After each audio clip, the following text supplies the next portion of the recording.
Assalomu alaykum hurmatli FB Academy kanalining kuzatuvchilari.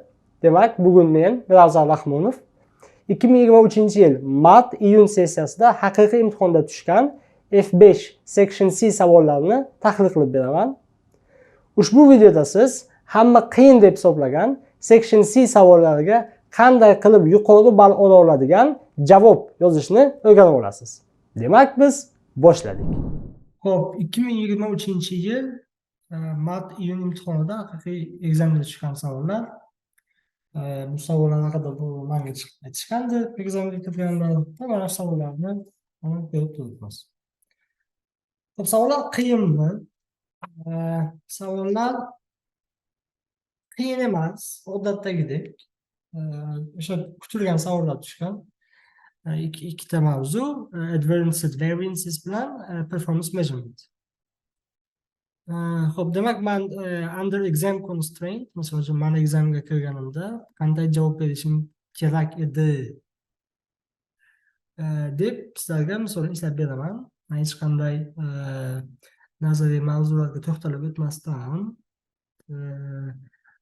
o'zining nazariyasi qanday edi, xo'p, uni qanday formulalar iborat edi, nima qilish kerak edi deb o'tmasdan, I assume that you all know the base knowledge. Hammangiz bazisni bilishingiz kerak. Bu videoga foydali bo'lishi uchun men misol ishlab beraman. Ekzamenda siz qanday behave qilishingiz kerak edi. Xo'p,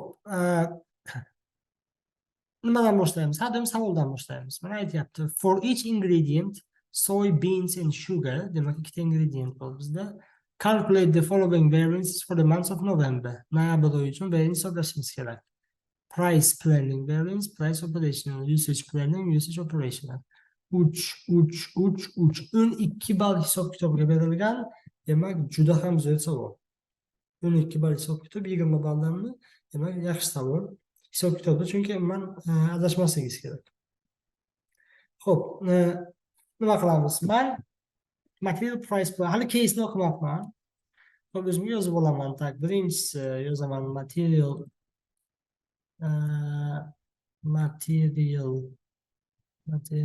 price planning variance. Yozaman. Demak, ikkinchisi manda material price operational variance. Manda uchinchisi material usage planning variance. Material usage operational variance. Mana yozib chiqdim. Planning operational variance o'zi o'zi birinchi planning qo'yaylik. Planning bilan qulayroq. Planning operation variance o'zi managerga baho berish uchun ishlatiladigan variancelar. Xo'p, mana o'zi eslashni oson yo'lini aytaman sizlarga. Qanday bo'lishi kerak. Xo'p, price variance qanday topiladi? Masalan, men bularga aytganman har doim. Standard quantity, standard price bor bizda. Actual quantity, standard price bor bizda. Actual quantity, actual price bor bizda. Xo'p, nima qilamiz? Mana buni olib, mana buni qo'yamiz, mana buni olib, mana buni qo'yamiz. Shu orasiga revised quantity standard price ni qo'shsangiz agar, orasiga actual quantity revised price ni qo'shsangiz agar, mana variance paydo bo'ladi. Mana biz boshdan aytib ketaman. Xo'p, biz qachonki standard quantity bilan revised quantity ni taqqoslasak agar, bizda paydo bo'ladi. Pastga tushamiz. Material usage planning variance paydo bo'ladi. Material usage planning variance paydo bo'ladi. Qachonki biz taqqoslasak, o'sha copy paste qo'yishim kerak edi. Mana copy paste qo'yaylik. Qachonki biz taqqoslasak revised quantity bilan actual quantity ni, bu bizga material usage operational variance bo'ladi. Ko'ryapsizlarmi? Standard bilan revised taqqoslasangiz planning, revised bilan actual taqqoslasangiz operational. Xuddi shunday o'qitaman endi. Price deyapti. Planningmi? Planningda standard bilan revised taqqoslanadi. Planning mana bu qo'yaman. Mana planning niki demak operationalmi? Operational price mana. Men joylab chiqdim. Examinerga oson bo'lishi uchun actual quantity'lar balki tushunmasligi mumkindi. Men uni bu yerga savol qilib qo'yaman. Examinerga tushunarli bo'lishi uchun aytaman sizga. SQ degani standard quantity. Demak, AQ degani actual quantity. Demak, RQ degani revised quantity. Xuddi shunday SP degani standard price. Xuddi shunday RP degani revised price. Xuddi shunday AP degani actual price. Mana. Hammasini yozib chiqdim examinerga tushunarli bo'lishi uchun tekshirayotganda.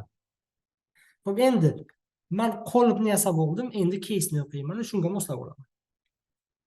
Xo'p.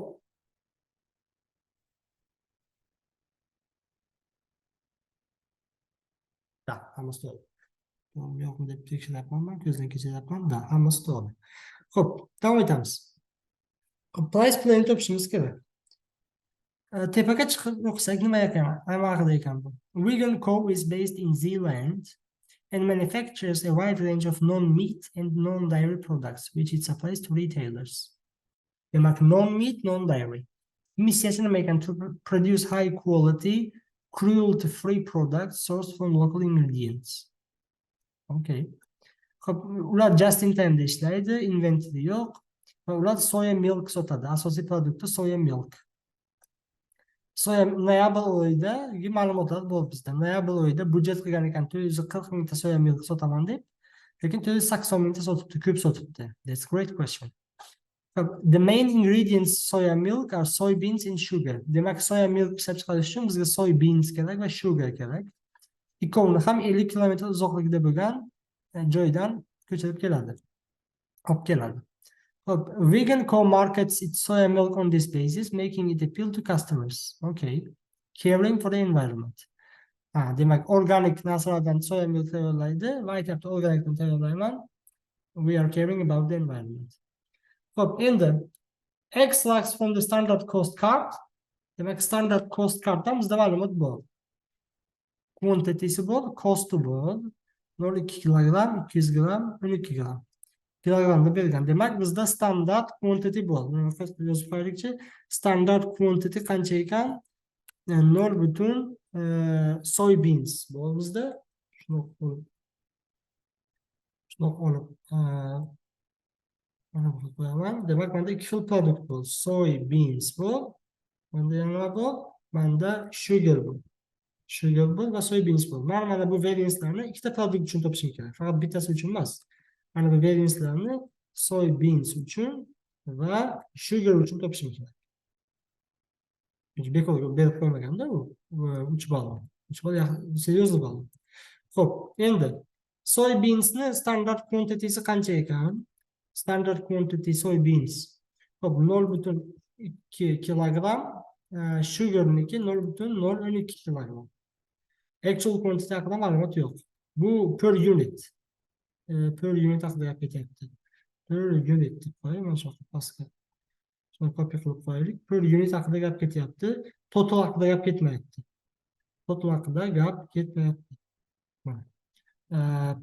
Tak, 0,2 kilogramm, 0,12. Yaxshi.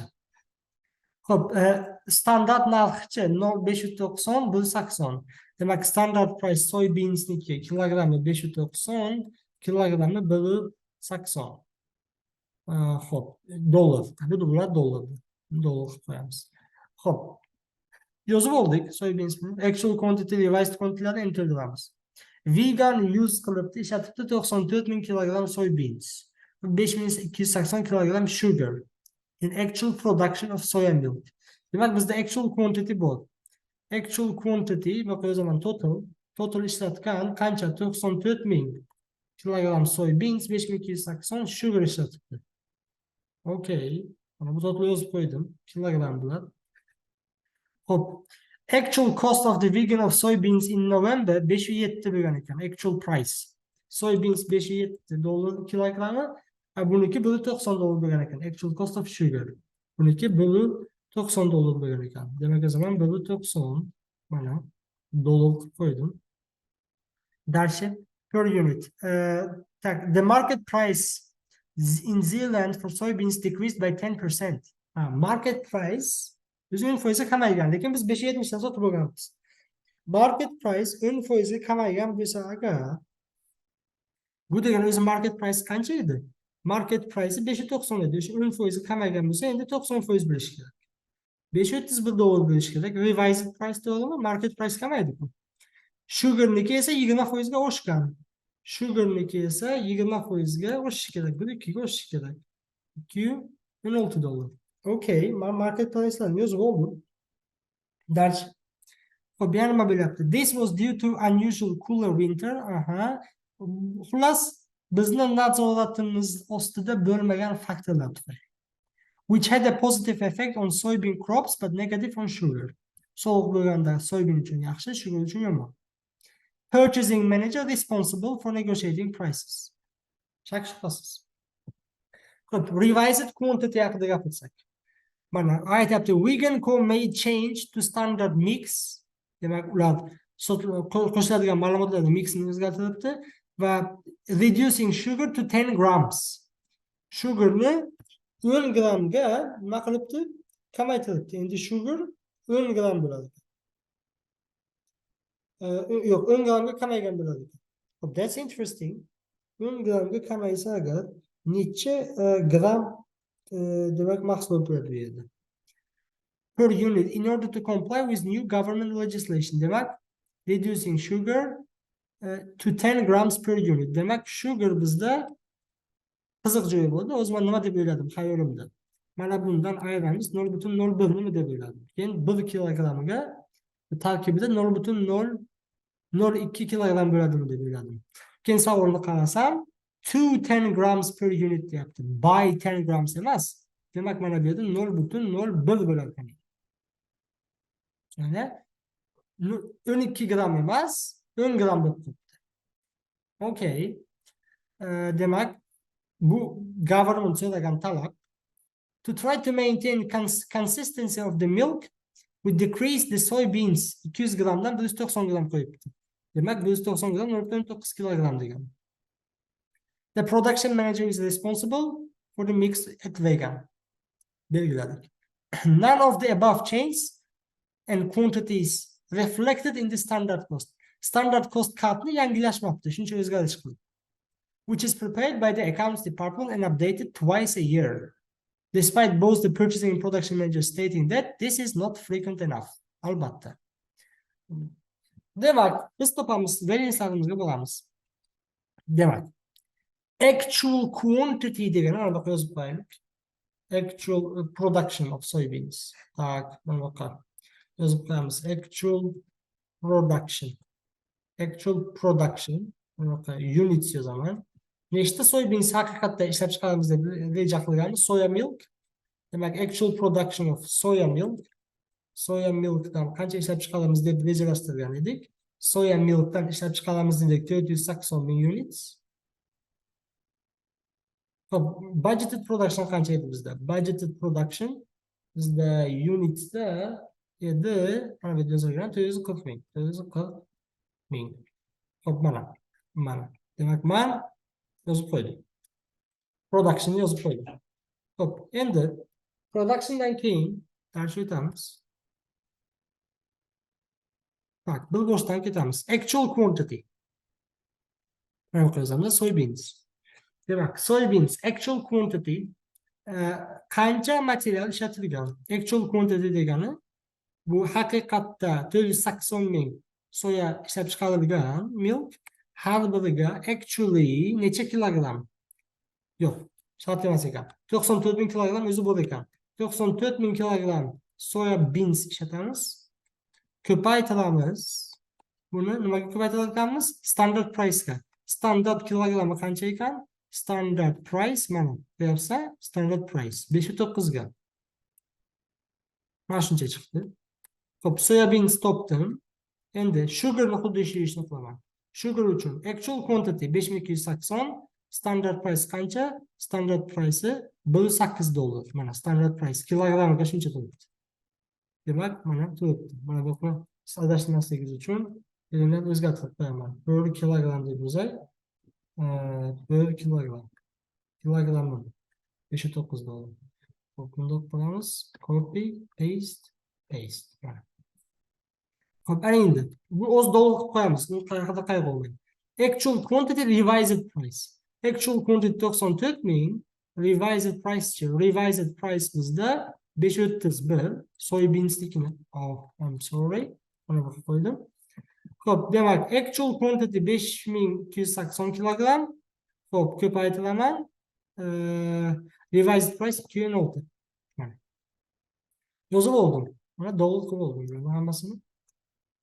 Mana dollar qilib oldim. Endi variance topaman. Planning variance. Qarang. Standart bo'yicha 554,600 sarflash kerak edi.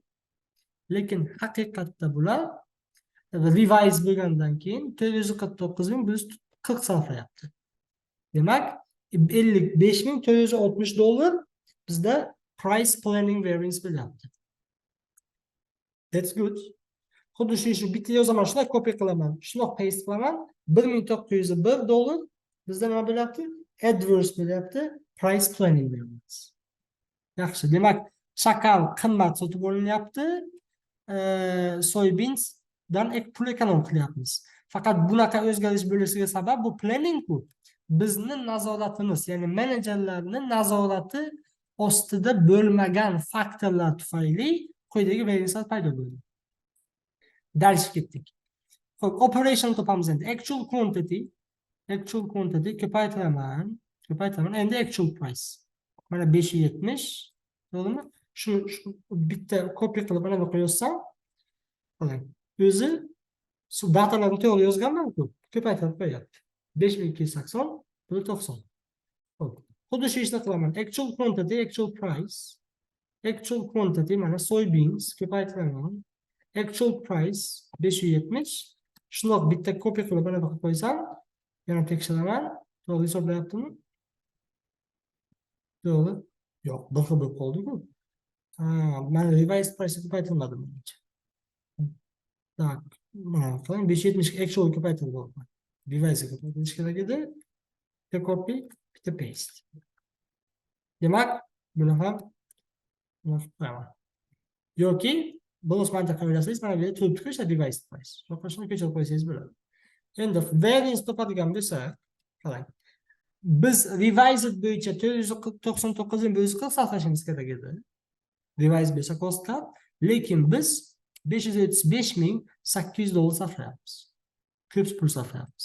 Xuddi shu ish. Biz 11,305 sarflashimiz kerak edi, lekin biz 10,302 sarflayapmiz. Pul ekonom qilyapmiz. Demak, bularni shunday dollar qilib qo'ysam, mana.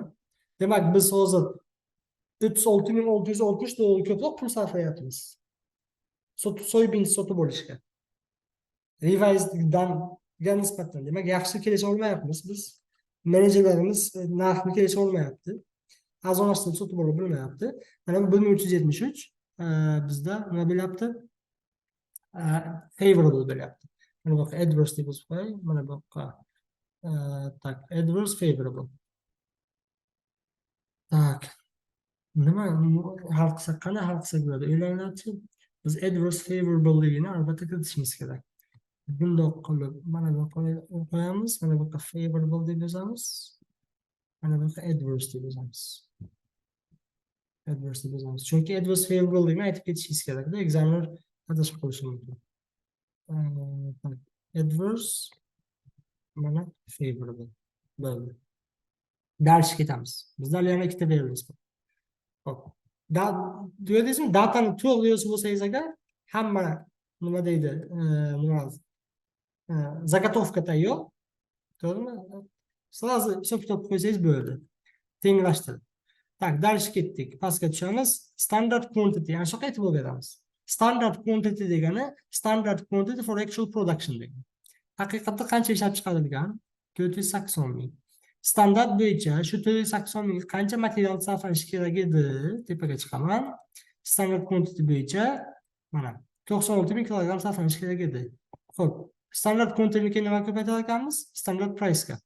96 ming kilogramm uchun sarflanishi kerak edi $509 $566,466 $400. Xo'p, shu ishni sugar uchun qilamiz. Sugar uchun tak 480 ming ishlab chiqarilgan soybeans ko'paytiraman. Xo'p, har bir kilogrammiga standart bo'yicha mana shuncha, har bir donasiga ko'paytiraman. Kilogrammi standard price $8. Mana. Shakarniki ham topdik. Ana endi revised quantity. Revised quantity endi 480 ming ishlab chiqaryapmiz, lekin revised quantity aytyaptiki, endi sizlar 200 gram shakar emas, soybeans uchun soybeans emas, 190 gram sarflashingiz kerak va standart narxi $509. Tak, dальше revised quantity ni ko'paytirdik standard price ga. Xuddi shu ishni qilamiz. Mana 480 mingta uchun sarflanishi kerak edi. Revised bo'yicha 10 gram ko'paytiraman kilogrammi standard price 8. Yozib oldim. Hammasini dollar qilib olaman o'zi. Hammasini dollar qilib olaman. Mana dollar qilib oldim. Xo'p, buni shunday belgilaymiz. Demak, bu usage. Standart bo'yicha shuncha sarflash kerak edi, lekin revise aytyaptiki, undan kamroq sarflasa bo'ladi. Demak, bu favorable. $28,320 favorable chiqyapti. Dальше. Xo'p, soybeans bo'yicha bu bo'yicha-chi, yana shu ishni qilamiz, aydamiz mana bundan. Bu ham favorable chiqyapti. Demak, usage planning variance bo'yicha sugarda ham favorable, price da ham bizda favorable bo'lyapti. Tak. Pastga tushamiz endi. 4-inchisi, to'g'rimi? Qo'ysak ham bo'ladi, yaqinroq qo'ysak ham ko'rish oson bo'ladi, to'g'rimi? Tak. Buni qo'ysak. Tak, buni qo'yamiz. Qarshi ketdik biz. Xo'p, revised quantity standard price. Mana shu yerda turibdi, mana. Revised quantity standard price. Actual quantity standard price. Actual quantity bizda bu, mana actual quantity 94 ming kilogramm. Tak, ko'paytiraman standard price edimi? Operational variance ku. Actual price bo'lishi kerak. Ashada adashibman. 570 ga ko'paytiramiz. Demak, mana buni tak 5280 ga ko'paytiramiz. Bunu 90 ga actual price ga. Actual quantity standard price emas. Yo, standard price. Hammasi joyida. Bu usage ku. Ko'rdingizmi, adashib ketishingiz hech gap emas. Actual quantity ni ko'paytiramiz. Actual quantity ni ko'paytiramiz. Standard price ga. Standard price ga. Dальше. Actual quantity ni yana ko'paytiramiz. 5280 ni standard price. Qancha edi standard price? 80. Mana. Dollar qilib oldik. Dollar qilib olamiz hozir. Tepadan ham dollar qilishimiz kerak. Xo'p. Tak, mana dollar qildik. Mana endi variance topamiz. Qarang. Revised aytyapti 538 ming sarflashingiz kerak edi deyapti. Lekin biz aytyapmizki, yo'q, 554 ming sarflaganmiz. Natijada $16,520 bizda nima bo'lyapti? $16,520 bizda adverse bo'lyapti. Adverse bo'lyapti. Hop, adverse. Bu yoqdachi? Bu yoqda ham xuddi shu gap. Shuni copy paste qilaman. Bu yerda $864 adverse bo'layotgan ekan. 864 bu katta son emas. Mana. Bo'l. Men 12 ballni oldim. Biroz vaqtim ketdi. Vaqt sarfladim, to'g'rimi? Mana hamma danalarni toza qilib yozdim. Ko'ryapsizlarmi? Qayerdadir son bo'ldi, hamma yoqda formula turibdi. Ko'rdingizmi? Teng ko'paytirilgan. Bu ekzaminlarning ishini oson qiladi. qo'l bilan 10.368 yozib qo'ymang. Teng ko'paytirilgan. Mana teng ko'paytirilgan. Hammasi joyida. Xo'p, endi nima bo'lyapti? Men o'zim uchun mana qarang. Keyingi case'ga o'tamiz, hozir Wi-Fi ga o'rgatamiz. Aytyaptiki, assess the performance of both production and purchasing manager for the month of November. Demak, men 8 ball bergan. Production managerning performansiga baho berishim kerak. To'g'rimi? Keyin purchase managerning performansiga baho berishim kerak. Demak, purchasedan boshlaylik birinchi. Purchase managerning performansiga baho berishim kerak. Managers performance. Then production managersni performansiga baho berishim kerak. Xo'p. Tak. 4 ball. Endi men qarang. Variance esingizda qoldimi? Shuncha variance berdi, qarang. Nechta variance? Soybeans bor, sugar bor. 8 ta variance esingizda qolmadi-ku. Oho. Endi men chunki mozman performansiga baho berish uchun orqaga qaytishim kerak, bu yoqqa qaytishim kerak. Orqaga qaytishim kerak, bu yoqqa qaytishim kerak. Vaqt oladimi? Albatta vaqt oladi. Mana shunday scratch padni ochaman. Yoki men listimga, men odatda endi listda yozaman. Balki ba'zilaringiz onlayn topshirayotganingizda, shuning uchun scratch pad deyapman. Demak, men yozaman. Tak, price planning yozaman. Hammasi material haqida-ku, price planning yozaman. Tak, 55.460 favorable yozaman. House ichida soy deb yozaman. Shart emas, soybeans deb yozishim. Tak, price planning ketyapti. Mana qilsangizam bo'ladi. Price planning bo'ldi. Price planning 55.460 soy, darshi 1901 adverse sugar. Hop, keyin nima bo'lmandi? Price operational. Price operational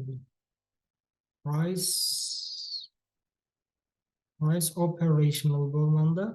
Price operational yozaman. Shundoq copy qilaman. Shundoq paste qilaman mana bu yoqqa. Xo'p, faqat sonlari boshqacha edi sizda biz. Sonlari boshqacha edi. Sonlari qanaqa ekan? Sonlari price operational 36.660 adverse ekan. 36.660 adverse deb yozaman. Bu yerda 1373 favorable sugar bo'yicha. Bo'ldi. Men yozib oldim. Price planning bo'ldi. Dash. Yana nima bo'lmadi? Price planning, price operation bo'ldi. Dashing pastga tushsam agar, demak menda usage planning bor. Usage planning shundoq copy qilaman. Shundoq pastga tushaman. Paste, mana. Paste. Xo'p, usage planning bo'yicha 28.320 favorable. Demak, mana bu yoqqa 320 bo'lyapti. 320 bo'lyapti. Mana bu yerda 28.320. Faqat bu favorable bo'lyapti. Xo'p, mana bunisi 1728. 1728 bu ham favorable bo'lyapti. Demak, usage planning hammasi favorable ekan. Dalish pastga tushaman. Usage operational yozaman. Usage operational. Xo'p, usage operational. Xo'p, shundoq copy qilaman. Shundoq paste qilib qo'yaman. Pastga tushaman. Xo'p, 16.520 adverse. Demak, bu adverse bo'lishi aniq. 16.000 faqat 520 ekan. Mana buni 5 qilib qo'yaman, mana buni 16 qilib qo'yaman. Xo'p, keyingisi 864 adverse. Demak, 864 bu menda adverse ekan. Shu yo'l bo'yicha. Okay. Go ham adverse ekan. Tak, bo'ldi. Ana endi hammasini yozib oldim. Ana endi tamom performansga baho berish uchun. Performansga baho berish uchun scratch padni o'tsam, hamma ma'lumotlar menda turibdi. Ana endi men baho bera olaman. Tak, o'ziga qulay qilib, xohlagan joyingizga qo'yishingiz mumkin. Xohlasangiz mana buni cut qilib, tak,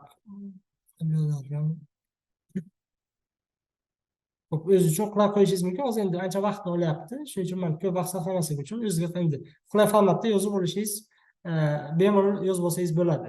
Qiyin bo'lmaydi. Xo'p, Demak, mana bu yoqqa qo'yib qo'yaman. Kerak bo'lganda mana scroll down qilib ko'rib olaveraman. Xo'p, savol aytyapti. Assess the performance of both production manager and purchasing manager. Performancega baho berishimiz kerak. Yozayotganimizda yozdik, что bizda dedik javobgar kim? Javobgar mana bu yerda highlight qildim. Purchasing manager is responsible for negotiating suppliers. Demak, purchasing manager supplierlarga kelish uchun javobgar. Demak, shunday yozamiz. The purchasing manager, manager is responsible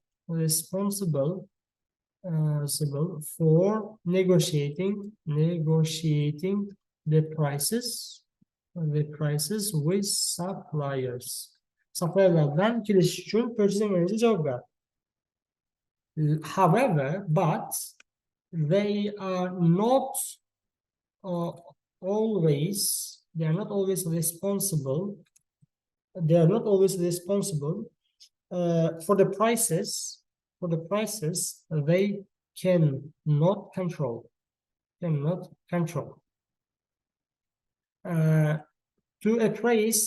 evaluate the performance of the manager, we should look at material price operational variance. Because material price operational variance nima uchun bunga qarashimiz kerak? Chunki bu variance because this variance shows the effect on profit of the price change due to controllable factors by the purchasing manager. Shuni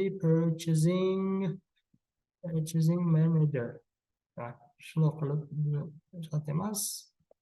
Buni qo'ysak bo'ladi. Demak, men kirish qildim. Xo'p, endi holatni tushuntirib berishim kerak. Xo'p, for soybeans uchun ahvol qanaqa edi? Bu bosdan ketamiz. Soybeans uchun price menga operation kerak. $36,660 adverse. Tak, kelinglar mana shuni price operational deyman. Price operational variance is 36,660 adverse, which means that the manager did buy the soybeans above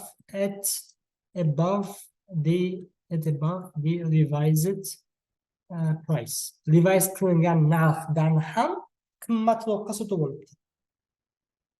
To'g'rimi? Xo'p. Endi qiziq. Qayerdan sotib olinadi bular? Soy nima uchun qimmatroqdan sotib olingan? Case'ga qarasangiz agar aytyapti. The main ingredients and sugar and soybeans, both of which are grown within 50 kilometers of vegan coast premises. Vegan Co markets its soya milk on this basis. Faqatgina 50 kilometr uzoqlikdagi joydan sotib olasan soya milk bilan, soybeans bilan sugarni deyilgan. Making it appeal to customers committed to caring for the environment. Ularning maqsadi nima edi? Local ingredients. Bekorga highlight qilmadim boshida. To produce high quality cruelty-free products sourced from local ingredients. Local ingredientlar 50 kilometr uzoqlikda. Hozir balki manager majburdir mana shu o'zidan 50 kilometr distansiyadagi soybeans bilan sugarni sotib olishga. Unga biz xohlagan joyindan sotib ol demaganmiz-ku. Xitoydan sotib olib kelish mumkin arzonroqqa. Biz unga do'st bermaganmiz, u faqat local deganmiz. Hozir endi bunga qarab baho berish to'g'rimi yoki xatomi? I don't know. Men shuni aytaman, men baho beraman. Xo'p, aytaman. The manager is restricted only to buy from locals 50 kilometer 50 kilometer away. Uzoqdagi, uzoqdan sotib olishi mumkin. 50 kilometrdagi. He does not have the right to buy from anywhere he or she wants. Bilmaymiz qizmi ayolmi? Qiz ayolmi erkakmi? She wants. He or she wants. That is why saying that purchase manager performed bad is a bit unfair. A bit unfair. Ben o'zim fikrimni aytdim. Chunki faqat ana shundan sotib olasan deb shogirdning aksini kelishib qo'y deb aytishimiz bu o'z xato. Xo'p, bizda nima bor? Bizda endi sugar bor. For sugar dalshi mana shu shunaqa soybeans haqida gap ketayotgandi. Xo'p, sugarda nima muammo? Xo'p, sugar demak, sugarni 1373 favorable. Yaxshi. Demak yozamiz. For sugar, price operational variance is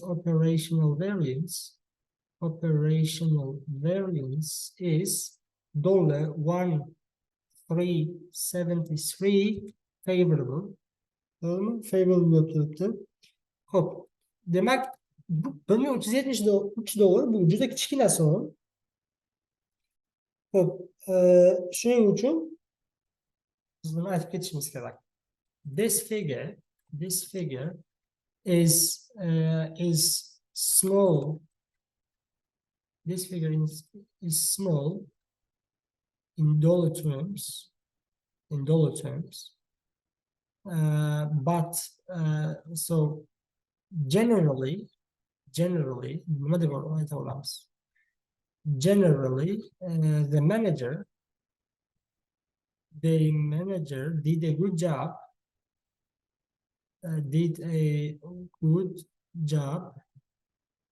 Regarding the sugar prices, although it is small. Well, I'm shundoq olsam bo'ladi. Sugar nima aytib o'tdim? Tushunarli. Dars. Xo'p, manda endi production managerni performansiga baho berishimiz kerak. Production managerni performansiga nima qilib baho beramiz? Mana. The production manager is responsible for the product mix. Product mixni shakarni 12 gram qilgan, 12 gramdan 10 gram qilgan, chunki government shuni talab qilgan. 200 gramni 190 gram qilgan, tarkibi o'zgarmasligi uchun. Xo'p, demak bunga baho berishimiz kerak. Bu yaxshi bo'ldimi yoki yomon bo'ldimi? Pastga tushamiz. Bizga kerak usage operational variance. Xo'p, bu yo'ldan aytib ketishim kerak. The production manager is responsible for the quantities of soybeans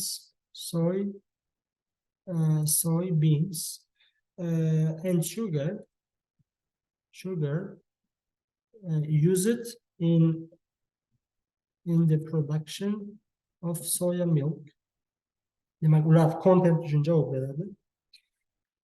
But they do not always have control over the content of the soya bean. Why? Because there are some factors like government restriction on sugar amounts, which is not controllable by the production manager.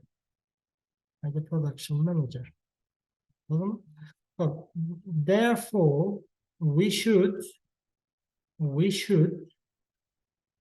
evaluate the performance of the production manager based on the usage material usage operational variance. Material usage operational variance, which excludes the the effect of non-controllable factors. Ular exclude qiladi non-controllable factorlarning effektini. Xo'p, nima bo'lyapti ekan? Yana ketamiz. For soybeans uchun nima bo'lyapti? Xo'p, 16520 adverse.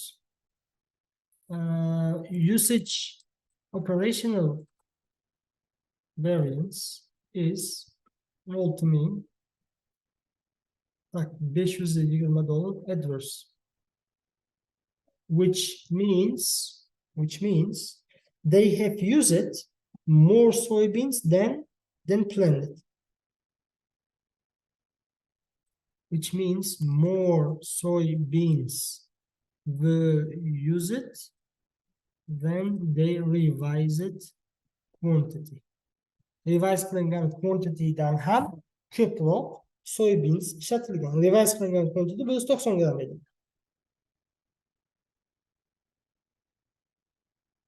Xo'p, endi raqamlarda ayta olamizmi buni? Necha gram do'stlarim shunaqa bo'lgan? Ishonmayapman bu savolga. Ular 94,000 kilogram soybean ishlatgan, 480 mingta unit uchun. Kelinglar bo'laylik shuni. 94 ming, kalkulyator bor, mana bu yerda bilasizlar. 94 mingni bu kilogram.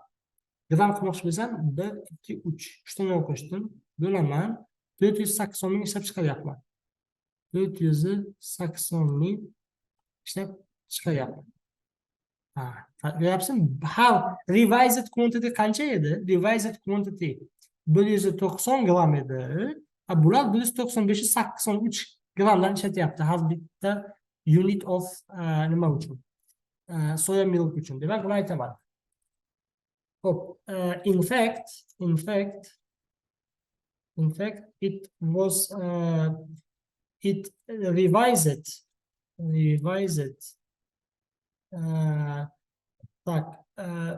soybeans per unit of soya milk was 190 grams, but actually they have added 195.83 gram per unit. Qanday topdim? 94 ming kilogramni bo'ldim 480 ming unitsga. Chunki buni hisob kitobini ko'rsatishim kerak-da. Ekzamen tushunmasdan qolmasin. Xo'p, dalshi buni yozdim. Shunaqa ko'p ishlatganini aytdim. Xo'p. Tak, shakardan qancha ishlatibdi endi? For sugar. Hop, shakarni qancha ishlatgan? Shakar ham 864 adverse. For sugar usage operational variance is tak $864 adverse bo'lyapti. Bu degani shakarni ham ko'p ishlatgan. Which means the sugar is also used more than the revised quantity. Revised quantity qancha edi? 10 gram edi. Demak, ular 10 gramdan ham ko'p so'rayapti. That means government legislation about 10 gram usage is in breach. Demak, qo'yilib buzyapti bular. Shakardan ham 10 gram ko'p, 10 gramdan ko'proq ishlatyapti. Xo'p. Demak, performance yomon, production manager nimasiga baho berdik. Demak, overall performance mana shunaqa. Production manager performance mana shunaqa bizga yomon natija olib kelyapti. Uni performansi mana shu ko'proq miksni o'zgartirgani uchun biz ham soya beansdan ham ko'proq ishlatyapmiz va sugardan ham ko'proq ishlatyapmiz va biz qo'ydan nima qilyapmiz? Buzyapmiz. Demak, 8 ball oldimi shu savol? Olishi kerak. Olishi kerak. Xo'p, keyingi savolga o'tamiz. Men endi bilmadim qancha vaqt ketdi. Men vaqtni zaskat qilmaganman. Endi video chiqqandan keyin vaqtni ko'rsangiz bo'ladi. Endi balki men ko'p yozgandirman. Endi men harakat qilyapman qisqaroq, lekin to'liqroq javob berishga. Chunki ekzamenda ba'zi gaplar yoziladi, hammasi ham ball olmaydi. Siz yozgan gaplaringiz toki siz argument bermasangiz, hozir ham mana shu fikrimni yana ham mana bu savolda ko'rsataman. Mana. Hammani qiynaydigan savollardan biri performance measurement. Do'stlar 20 ball berib qo'ydi. Discuss the performance of Trotco. 2017-yilda Trotco'ning performance qanaqa? 6 ball berilgan ekan calculations uchun, 14 ball berilgan ekan discussion uchun. Juda ham chalg'itadigan savollardan. Xo'p, demak men nima qilaman bunaqa savollarda? Men birinchidan vaqtga qarayman, qancha vaqtim qolgan. Ikkinchidan qiladigan ishim. Men har doim key pointlarni discuss qilishga fokus qilataman. Ya'ni aytyapti savol. Men 20 balldan 20 ballni hech qachon maqsad qilmayman. F5da. Men 20 balldan o'tishim ballim o'zi 10 ball olsam I am fine. Men 14 ballga harakat qilaman. 14 va 3 ball. Buni qarasam 6 ball hisob kitob uchun berilgan. Yaxshi, 6 ball hisob kitob uchun berilgan, 14 ball discussion uchun. Demak, men hamma hisob kitoblarni to'liq qilib qo'ysam, hop, bir 6 marta to'g'ri gapirsam, 12 ball olib qo'yaman. Yetadi, PES uchun 12-14 ball. Degan maqsaddan yondashib. Oson ballni birinchi olish kerak. Demak, nima bo'lyapti? Men o'zim uchun notes qilib ketaman. Sketchpadda men masalan notesni ko'rsatib ketaman. Oldimda qog'oz bo'ladi, section CC o'qiyotganda discussion qilib ketaman. Men yozayotganda mana qanaqa yozishimni sizlar ko'rasizlar. To'liq gap ko'rishni yozmayman men. Harflarni yozib ketaman ba'zida. To'liq yozmayman vaqtim ketmasligi uchun. Aytyapti, Trotco is an owner-managed travel company operating in the country of Finland, where domestic currency is Finland. Okay.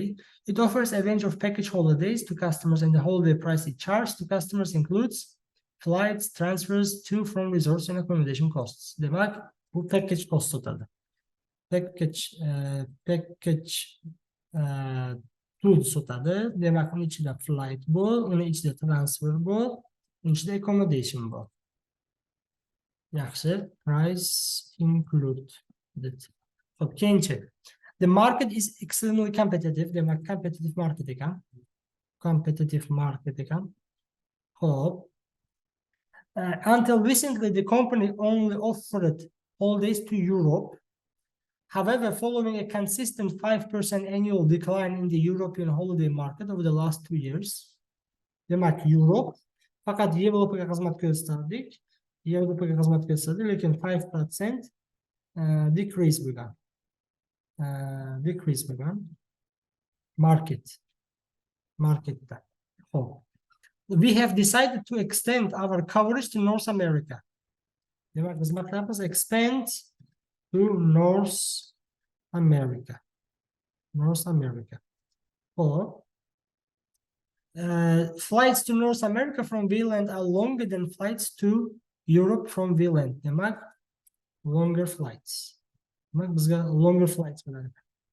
Xo'p, ma'lumotlar berilgan. 2007-yil boshida, following the company's expansion into North America, we have made an arrangement with North American television station to place advert every month. Demak, $600 every month bo'lsa-ga, uni qo'ydi, 7200 degan. Demak, advertising costs in North America, tak, 7200 $7,200. Hop, VLAN dollarda. Keyinchi. Hop, at the same time, we reduced our level of advertising in VLAN. Bir vaqtimizda. Demak, Amerikaga reklama qilyapti, lekin VLANdagi advert reduced. VLANda reklamani kamaytiryapti. 6 months ago, political unrest in VLAN caused VLAN dollar to fall in value. VLAN dollari nima bo'libdi? Qadrsizlanibdi. Demak, depreciated by 25%. Bu nima degani? VLAN dollari qadrsizlandi degani. Endi $1 10,000 so'm $1 sotib oladi. Endi $1 sotib olish uchun 12,5 ming kerak. Mana shu. So'm qadrsizlandi degan. 10,000 so'm $1 sotib oladi. Endi $1 sotib olish uchun 12,5 ming kerak. 25% bo'lishyapti. So'm qadrsizlandi. Hop, Trotco pays for all flights immediately when the customer makes booking in hop. Demak, flightsga immediately to'lar ekan. Immediately paid in $. Demak, $da to'laydi, Trotco ham $da flights uchun to'laydi. Demak, buni no effect. To'g'rimi? Men so'mni olaman, klientlarga aytaman, mana so'mda shuncha deyman, so'mni olaman, so'mda bilet sotib olaman. So'm qadrsizlangan bo'lsa ham dollarga nisbatan men klientga qadrsizlangan summani aytaman, men qadrsizlangan summani beradi, qadrsizlangan summa bo'yicha bilet sotib olaman. Men kompaniya sifatida hech qanaqa zarar ko'rmayapman. Chunki men shuni so'mni olib, so'mda bilet sotib olib beraman. Xo'p, chunki no effect deymiz. During the year, it also began using a new booking agent for flights who promised competitive prices. Demak, new agent qo'shilibdi bizga. Com prices. Arzon narxini arzon qilib beraman debdi. Customers usually book their holidays 6 months in advance. Demak, book 6 months in advance. 6 oy oldin book qilishar ekan bular. Hop. And are required to pay for the holidays in full at the time booking in VLAN. Pay after 6 months in VLAN dollar. Right. Vahshat katta risk. Valyuta qadrsizlanib 6 yil bo'ldi. 6 oy oldi. Xo'p, men siz kelyapsiz mana oldimga. Dubayga bilet yechib qo'yapsiz. Men aytyapman. $1 deyapman, 10,000 so'm tasavvur qiling. Dubayga bilet $1,000 deyapman. Dubayga bilet $1,000 deyapman. Ya'ni 10 million so'm deyapman. Siz hozir pulni to'laysiz. Men aytyapti-ku, they pay for their holidays in full at the time of booking. Hop, Dubayga bilet $1,000 deyapman. 10 mingdan 10 million degan. Demak, men sizning hozir pulingizni 10 million olib qo'ydim. Siz 6 oydan keyin uchasiz, 6 oy o'tdi. Endi valyuta qadrsizlandi. $1 10 ming emas, $1 12,5 ming bo'ldi.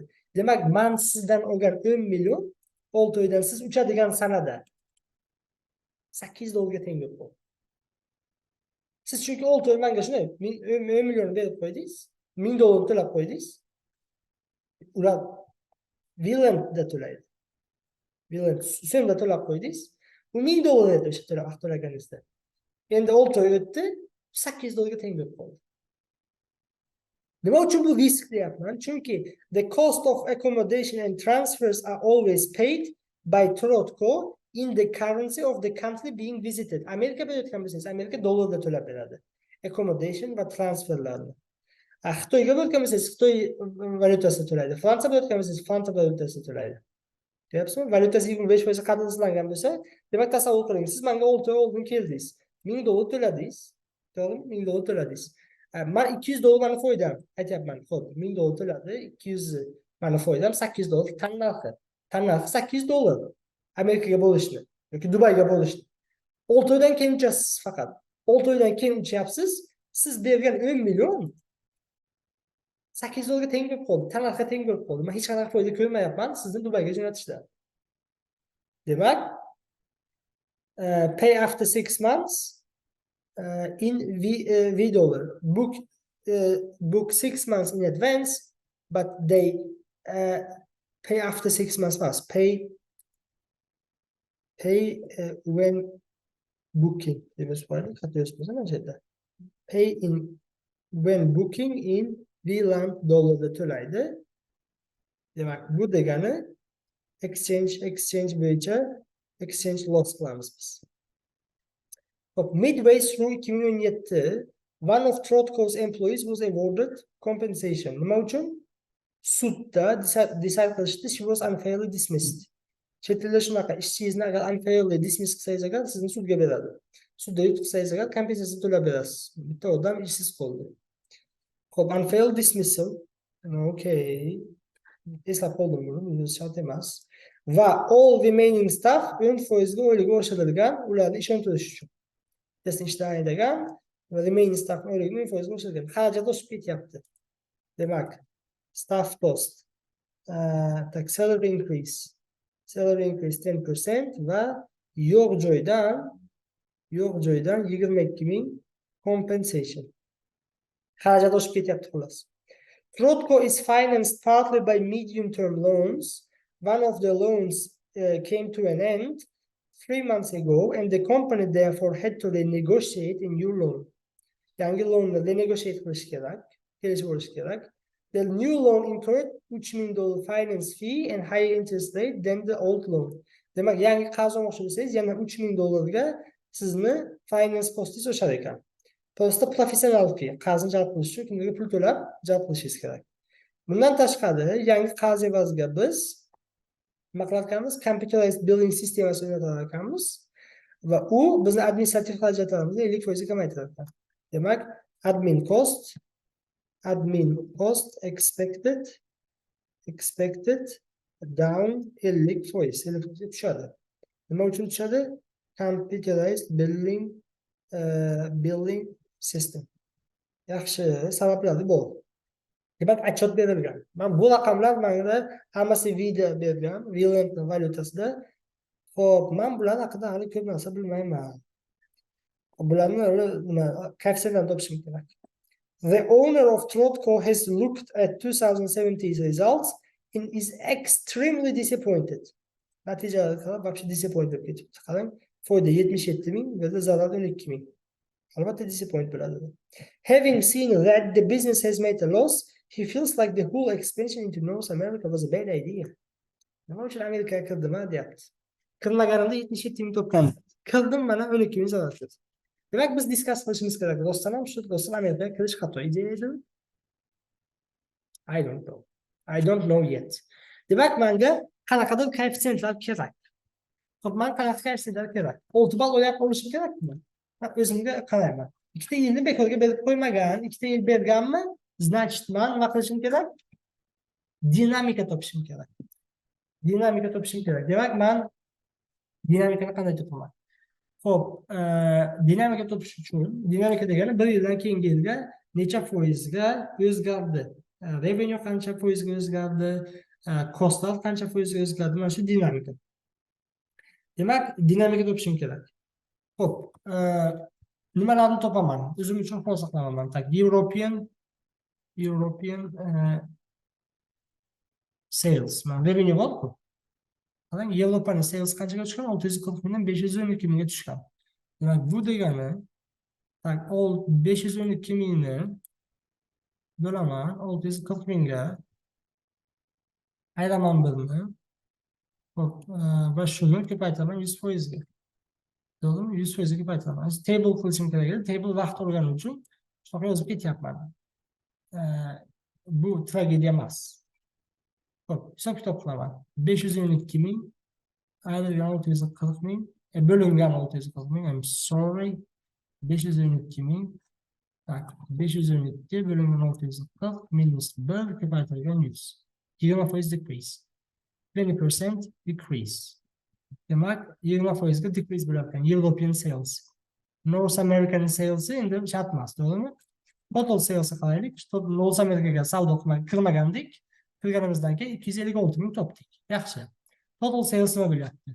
Total sales Xo'p, tak olaman 768.000 768.000 bo'laman 640.000 minus 1 ko'paytiraman 100%. Ko'paytiraman 100%. Xo'p, necha foiz bo'lyapti? Shuna olaman 768 bo'lingan 640 minus 1 ko'paytiraman 100, 20% ga increase bo'ldi.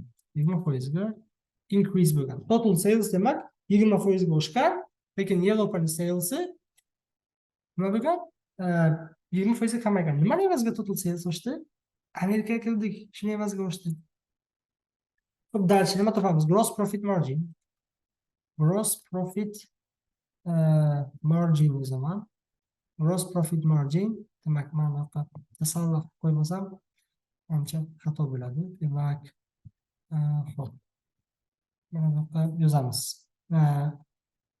Calculations deb yozamiz. Calculations.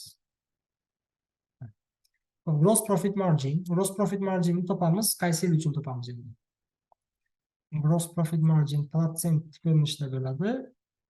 Xo'p, protsent ko'rinishida topamiz. Kelinglar, 2000x6 uchun va topamiz. Tak, 2000x6 uchun va 2000x7 uchun. 2000x6 uchun topadigan bo'lsak, gross profit bizda qancha ekan? 192.000 ni bo'lamiz 640.000 ga, to'g'rimi? 192.000 ni bo'lamiz 640.000 ga. Xo'p, ko'paytiramiz 100% ga. Necha foiz bo'lar ekan bizda?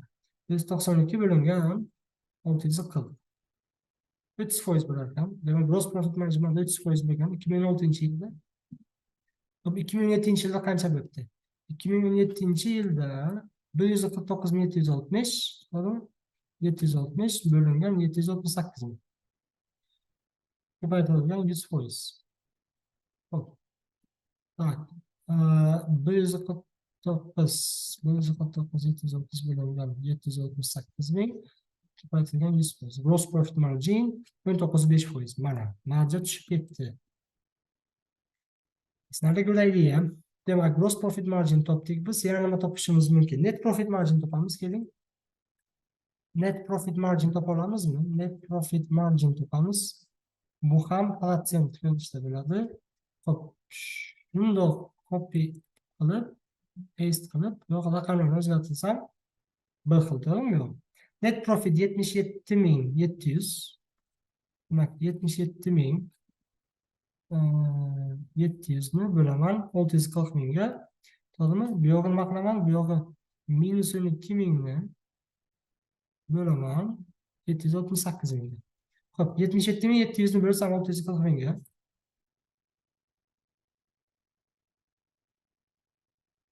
12 1%. 12 1%. 12 1%. Agar minus 12.000 ni 12.000 ni bo'lsam 768.000 ga.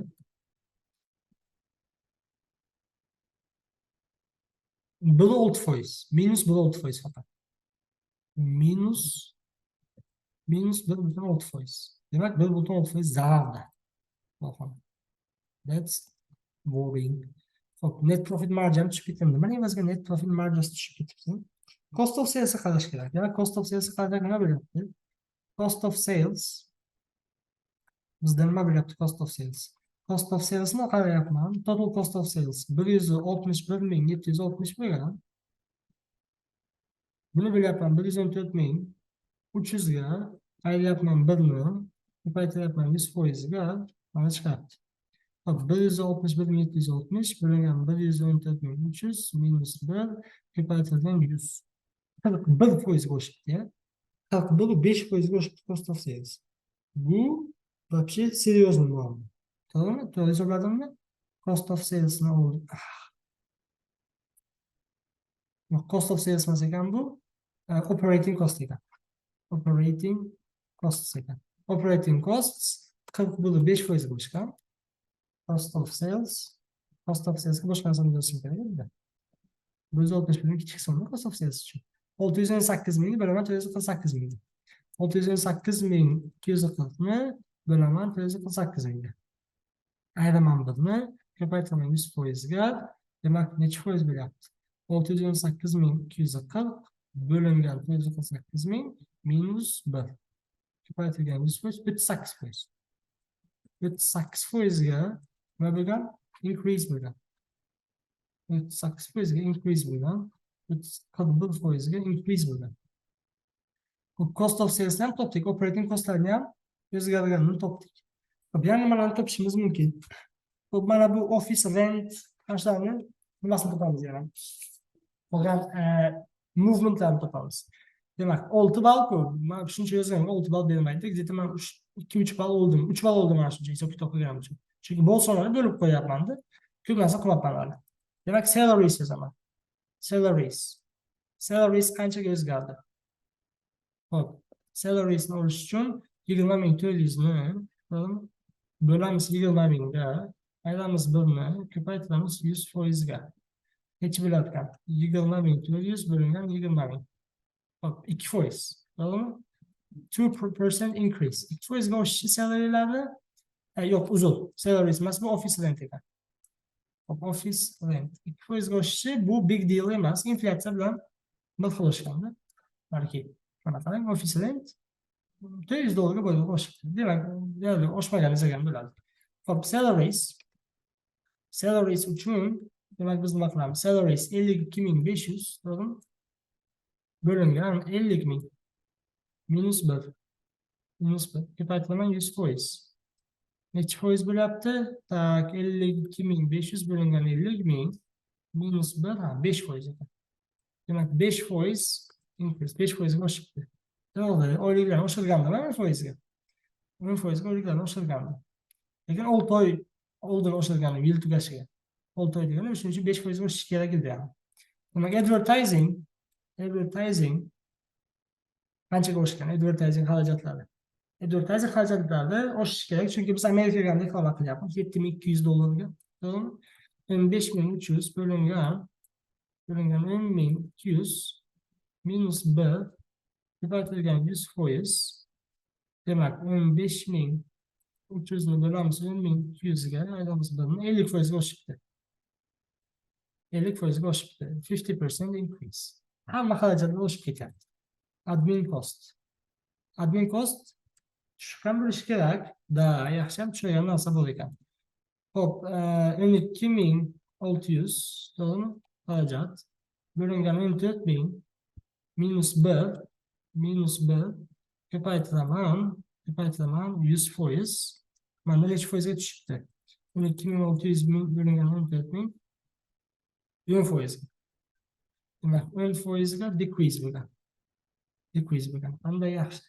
Finance cost. Hop. Mana nima bo'lgan finance cost? Finance cost 12.960 bo'lingan tak 8.100 minus 1 ko'paytirilgan 100%. Hop, finance cost qanchaga oshibdi? 2.960 bo'lingan 8.100 minus 1 ko'paytirilgan 100%. 60% ga oshibdi. 60% increase. Hamma xarajat oshib ketyapti. Miscellaneous degani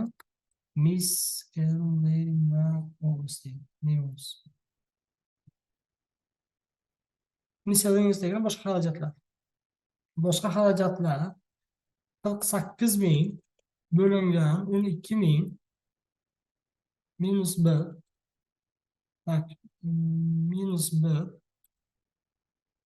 ko'paytirilgan 100%. 300% increase. Böyle. Ben 6 ballni oldim. 6 ball edim, 6 ball. Mana shu men hammasini dinamikasini yozdim. Gross profit margin topdim. Mana bu xarajatlarni necha protsent ekanligini topdimmi? Void. Mana bular ham kerak menga. Qolgan xarajatlarni topdimmi? Flight cost topganman-ku. Mana buni kerak emas edi menga o'zi. Hop, shuni o'rniga flight costlarni asosiylarni topmoqman. Flight cost, accommodation, hop, transfers. Qanchaga oshganini bilishimiz kerak-ku. Necha foizga oshganmi yoki oshmaganmi? Hop. Bunaqa qaraydigan bo'lsak agar flight cost oshgan ekanmi? Hop, flight cost 178.240 178.240 bo'lingan 128.000 minus 1 tepadigan 100%. Xo'p, nima bo'libdi? 178.240 bo'lingan 128.000 minus 1 ko'paytirilgan 100 8%. 8% bo'lishi, 8% katta narsa emas. Inflyatsiyaga qarab o'sgan bo'lishi kerak. Accommodation 384.000 bo'lingan 256.000 minus 1 ko'paytirilgan 100%. Xo'p, 384.000 bo'lingan 256.000 minus 1 ko'paytirilgan 100%, 50% ga o'xshagan accommodation. Accommodation o'shishiga sabab bor. Men sketchpadda yozdim, chunki valyuta exchange evaziga accommodation expense o'sib ketgan bo'lishi kerak. Xo'p, yana menda nima bor? 96.000 bo'lingan 64.000 ayrilgan 1 ko'paytirilgan 100%. Xo'p, 50% menimcha 96 64 50%. 50% ga nima bo'lgan? Increase. Hamma yoq increase. Ana ishda zarar chiqadi. Hamma xarajatlaringiz o'tganga nisbatan oshib ketgan. Xo'p, bo'ldi. Mana endi hammasini topib bo'ldim. Men spokойно 8 ballni, 6 ballni request qilsam bo'ladi. Shu yozib bergan, hisoblagan koeffitsiyentlar uchun. Lekin bu koeffitsiyentlarni hisoblaganingizda tahlil qilmasangiz, toki nima uchun oshganini aytmasangiz, hech qanday narsaga olib kelmaydi. 14 ball nima uchun berilgan dedingiz? 14 ball mana har bitta koeffitsiyent nima uchun oshgan, nima uchun kamayganini bilish uchun. Keling, qarab, nechta narsa hisoblayapmiz? 1, 2, 3, 4, 5, 6, 7, 8, 9, 10, 11, 12, 13, 14 tane ko'ryapsizmi? 14 ta koeffitsiyent hisobladik. 14 ta gap aytsak, har biri haqida biz ballimizni olib ketgan bo'lamiz. 14 ball haqida.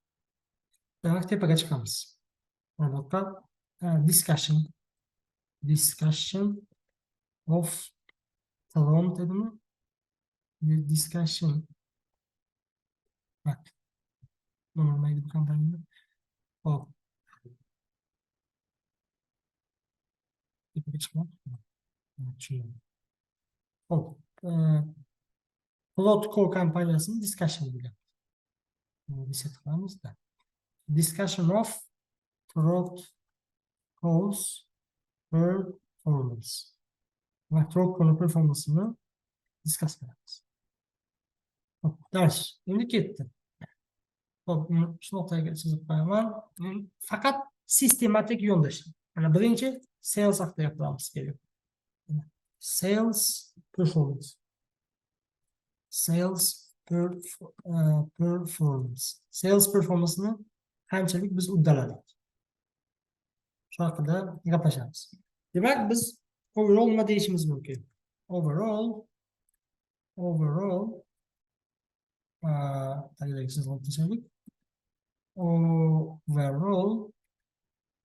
the sales increased by 20%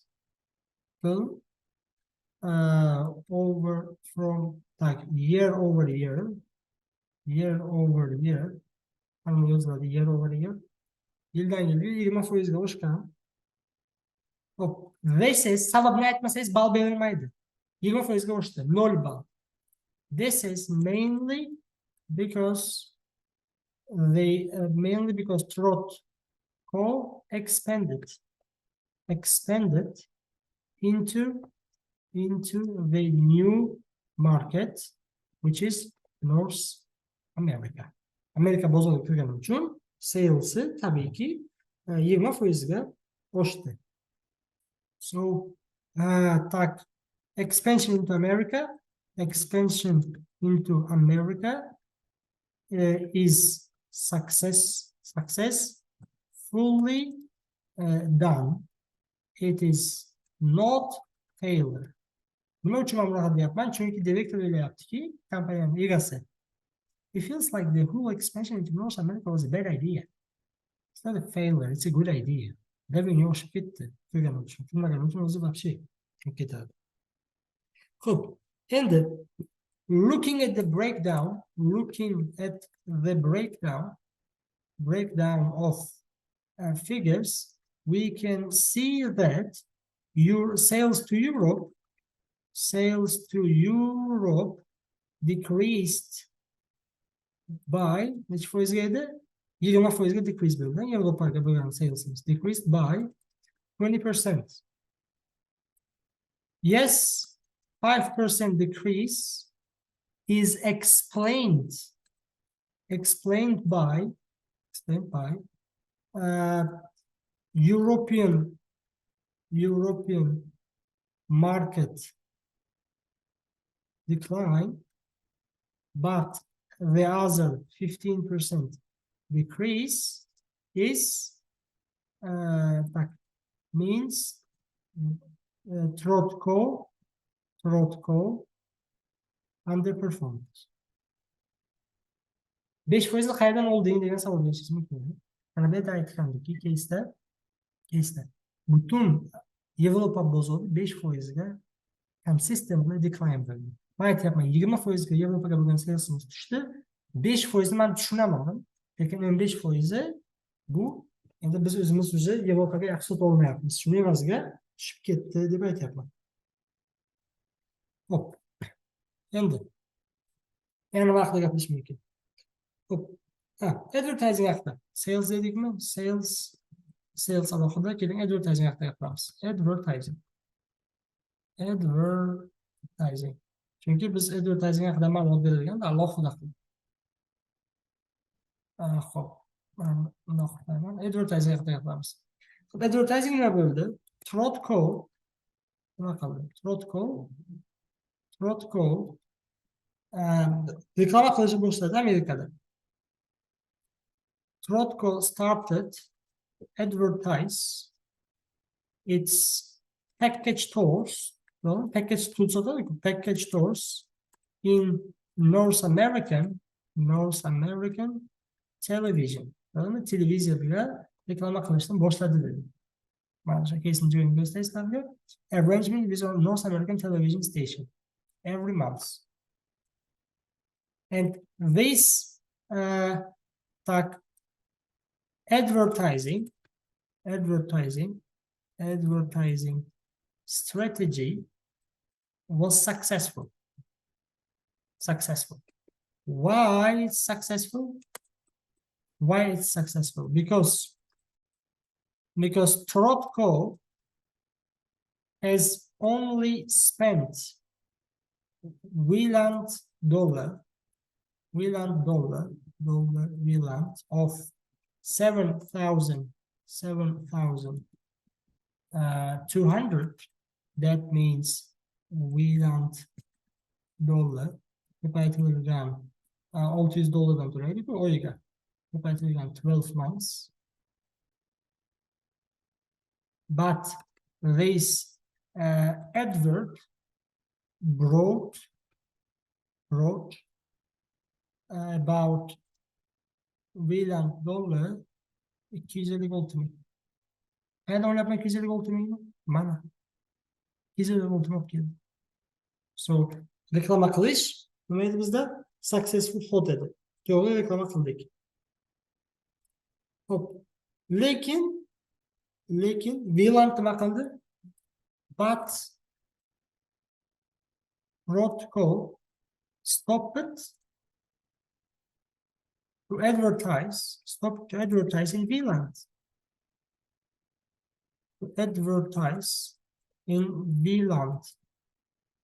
Wielandda reklama qilishni nima qildi? Boshladi. Reklama qilmaslikni boshladi. Mana. They reduced the level of advertising in Wieland. Stopped to advertise in Wieland. O'zini mamlakatda reklama qilmasdan turib, Amerikada reklama qilyapti. This might be one of the reasons why sales to Europe decreased.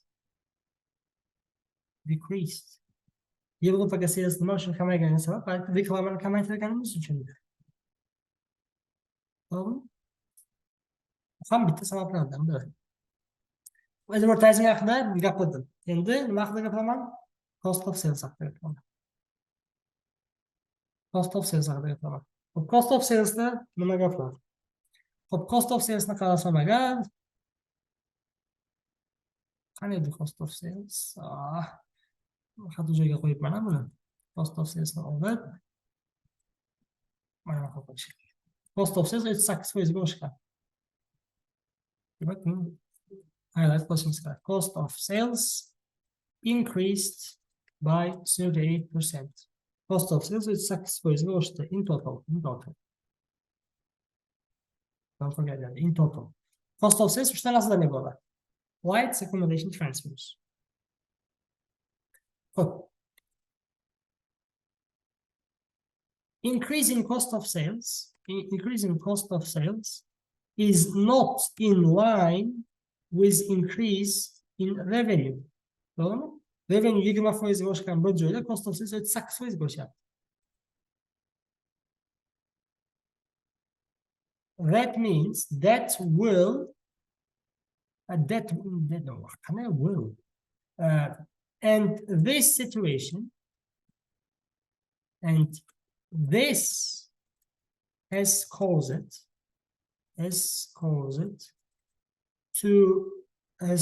gross profit margin to decrease to 19.5%. To 19.5% in 2007 in comparison with 30% in 2006. Man sabab bilan aytyapman. Cost of sales 8% ga oshdi. Cost of sales oshsa-ga gross profit tushdi. Mana shuga sabab mana shu cost of sales oshishi. Nima uchun cost of sales oshdi? Flight costs increased by only 10%. 8%. So flight costs bu yo'g'a 8% ga oshdi. Bu katta xarajatmi? Bu katta xarajat emas. Nima uchun? Chunki flight cost oshganiga sabab balki qatnovlarning, samolyot orqali qatnovlarning soni oshgandi. Biz Amerika bozoriga kirdik. Shuni tushuntirishim kerak. Menda o'zi sales volume yo'q, sales revenue bor. Shuning uchun men assumption qilaman. Flight cost increased by only 8%, but it might be well because of the expansion into North America. Balki Amerikaga expansion qilganimiz uchun 8% ga oshgandi. Yes, it is. If you look at the revenue increase, it's only 20%. It is 20%. Sorry. It is 20%. But flight costs increased by 8%. 8%. So, revenue 20% ga oshib, flight cost 8% ga oshyapti. Agar let's assuming that prices remained unchanged. Agar bilet pullari oshmagan deb assumption qilsak, demak 20% nima evaziga oshgan revenue, hajm oshgan evaziga oshgan. Assuming that prices remained unchanged, 8% increase in flight costs means it decreased actually by 12%. Chunki agar 20% revenue oshgan bo'lsa, bu volume tufayli bo'lsa, flight costdan proporsional ravishda 20% o'sishi kerak edi, lekin bu 8% oshdi. Bu degani значит flight cost 12% kamaygan. Xo'p, keyingisi accommodation. Accommodation haqida men aytib o'tdim, nimada? Accommodation costs increased by 50% in 2007. Mana yozib qo'ydim sketchpadda. Sketchpadda aytildi, что accommodation cost o'zgardi. Accommodation cost o'zgarganiga sabab mana exchange loss.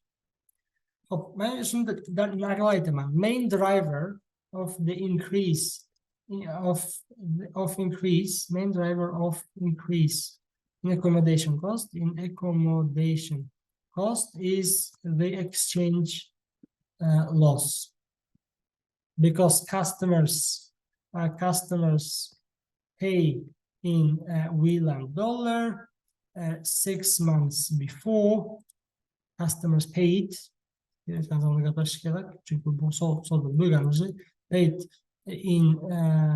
paid in wheel and dollar 6 months before, but the accommodation fee is paid by protocol on the day of departure in foreign currency. Thus, due to 25% depreciation of wheel and dollar, protocol faced a big exchange loss, which is not hedged. Man hedge qilmagan, buni hedge qilsaga bo'ladi. Which is not hedged at all. Shuni evaziga accommodation cost 50% ga oshdi. Tushuntirib beryapman. Transfers are also paid in foreign currency, so their 50% increase is explained in the same way as accommodation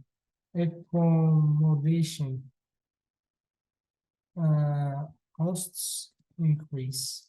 Explanation. Ko'rgan bekorga 50% oshgan emas. Mana qarang. 50%. Sababini aytdim. Xo'p. Bu bo'ldi. To'g'rimi? Buni narda to'g'ri tushuntirib berdik. Nima bo'lgani va qolgan haqida. Endi yana nima qoldi?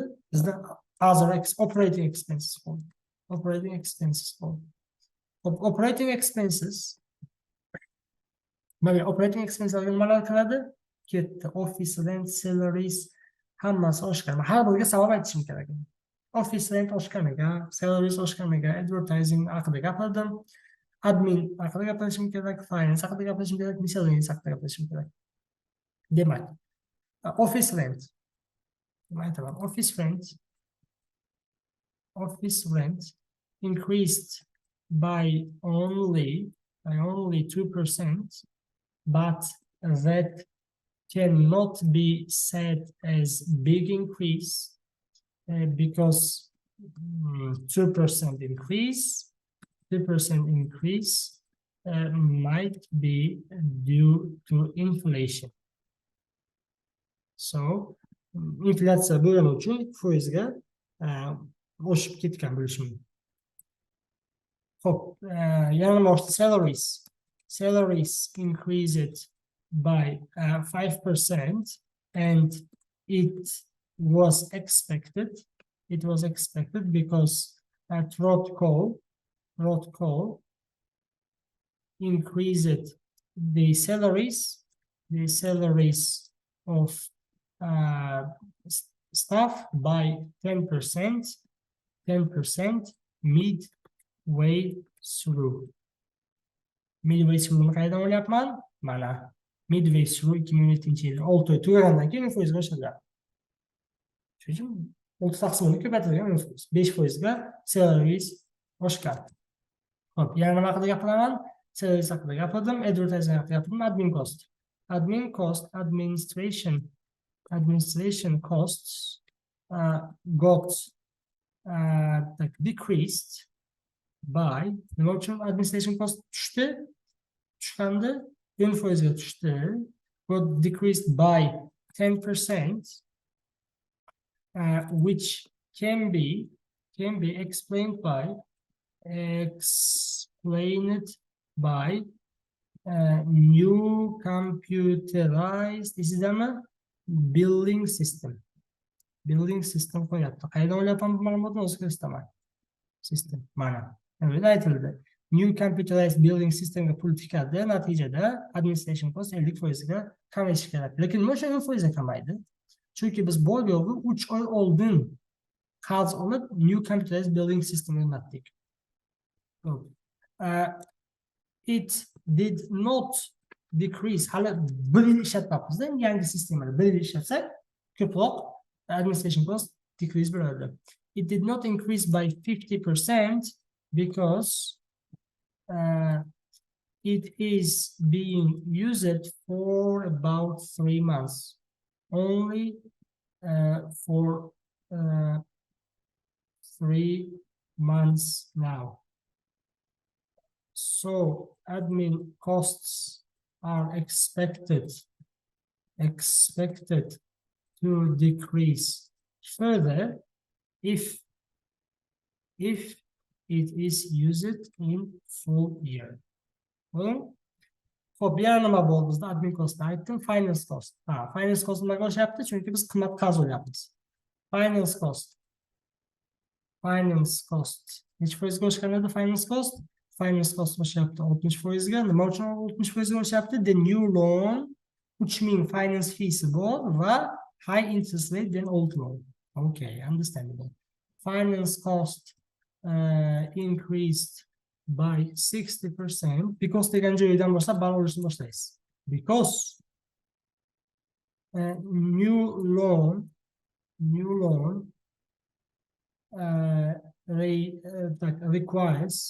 requires dollar with 3,000 fee, and also the interest rate is higher than old loan. Shuning uchun finance costdan qo'shib ketgan. Ya'ni miscellaneous. Hop. Miscellaneous expenses increased by 300%. 300%. One of the reasons might be kompensatsiya berganliku. $22,000 mana. Compensation payments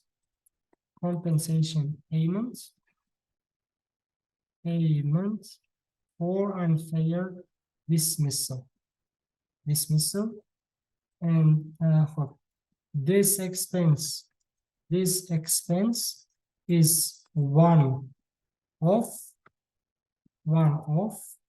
and it is not expected to be incurred once again if in coming years. Natijada revenue ham profitdan oshib ketadi 22 mingga, chunki 22 ming xarajat yo'q bizda. Hammasini aytdim. Xo'p, net profit margin haqida gapirmadim. Net profit margin minus 6%. Xo'p. Endi aytishim mumkin, as we can see net profit margin in 2007 is minus 1. Net profit loss. Net loss in 2007 is minus 1.6%, which was 12.1% in 2006. While gross profit qanchaga kamaygan bu? Gross profit 30 dan 9.5 ga tushdi. Demak 10.5%. While 10.5% decrease can be explained by decrease in gross profit. Chunki gross profitni kamayishi to'g'ridan-to'g'ri net profitni kamayishiga olib keladi. Gross profit the other, endi e'tibor beringlar. 12 1 bilan 1.6 orasida necha foizlik farq bor? 12 birdan 1.6 ni ayirib qo'ymang. 1.6 minus 1.6. Xo'p, minus Tak, 10,5 emas. Minus 1,6. 12 bu. 12 1 bilan 12 1 bilan minus 1,6 orasida 13,7% farq bor. 13,7%ga kamaygan net profit. Sababini bittasini topdim. Bittasi 10,5%ga gross profit'i kamaygani. Demak, the other 3.2% decrease can be explained by increase in operating cost. In operating costs which are discussed above. Tepada discuss qilib berdim.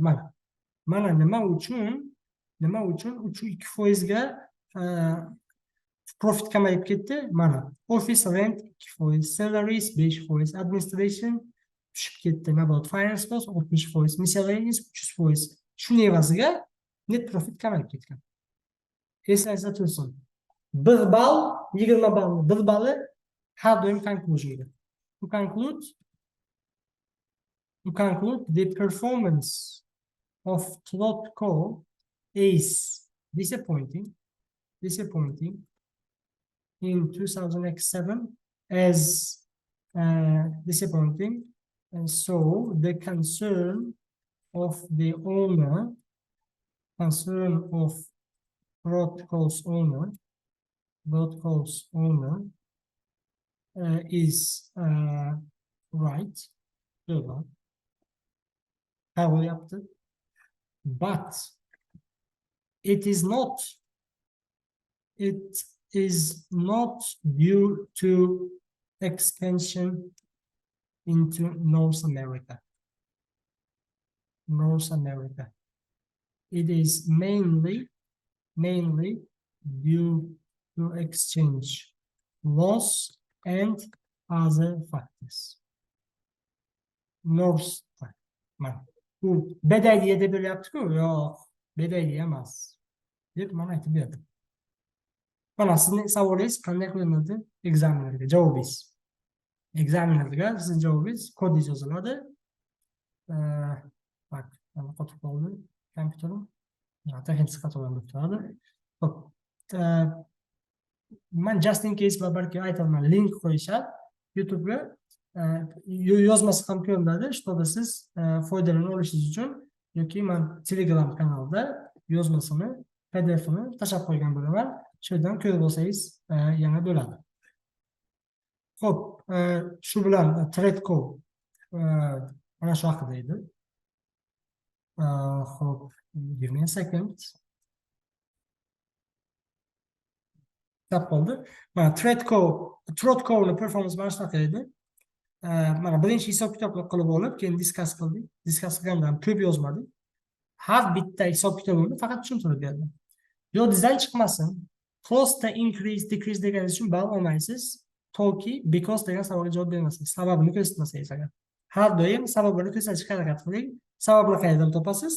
Yo case'dan topasiz, yoki o'zingiz professionally assumption qilib ko'ring. Shu vaziyatdan kelib chiqadi. O'shanda yana ham ko'proq ball olasiz. Mark focus bo'lasiz. Va albatta sizga berilgan vaqtdan kelib chiqib harakat qiling.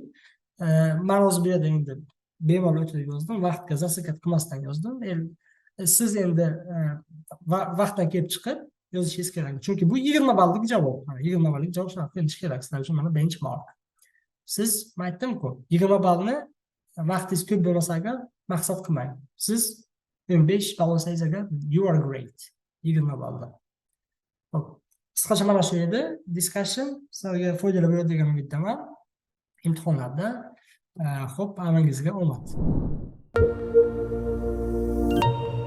FBA Academy.